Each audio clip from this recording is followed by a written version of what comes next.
తనూజ గారి ఫ్యాన్స్ కి bad news and good news. First మనం బ్యాడ్ న్యూస్ గురించి అయితే డిస్కస్ చేద్దాం. బ్యాడ్ న్యూస్ ఏంటంటే తనూజ గారు టికెట్ టు ఫినాలే రేస్ నుంచి అవుట్ అయిపోయారు.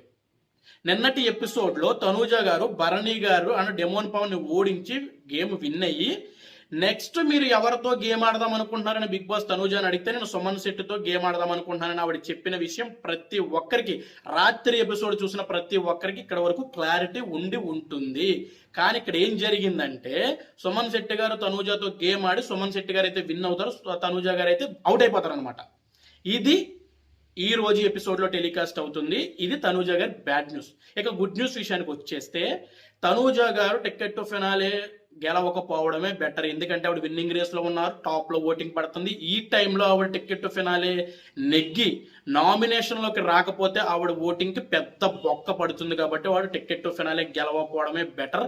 ఒక్క తనూజ గారే కాదు, కళ్యాణ్ పడాలి, ఎమ్మానియల్, వీళ్ళ ముగ్గురు కూడా టికెట్ టు ఫినాలే గెలవకూడదు. ఎందుకంటే వీళ్ళ ముగ్గురు టాప్ 1, టాప్ 2, టాప్ 3 ప్లేస్ లో ఉన్నారు కాబట్టి వీళ్ళ ముగ్గురు టికెట్ టు ఫినాలే గెలవకూడదు. కళ్యాణ్ పడాల కూడా అవుట్ అయిపోయినట్టుగా తెలుస్తుంది యాజ్ పర్ ద అప్డేట్స్. కాబట్టి తనూజ గారు టికెట్ టు ఫినాలే గెలవకపోవడమే బెటర్. ఆవిడ నామినేషన్ లోకి వస్తే ఆవిడ ఓటింగ్ ఇంప్రూవ్ అవుతుంది. మరి మీరేమంటారు? తనూజ టికెట్ టు ఫినాలే గెలవడం మీకు బాధగా ఉందా, సంతోషంగా ఉందో కామెంట్ చేయండి.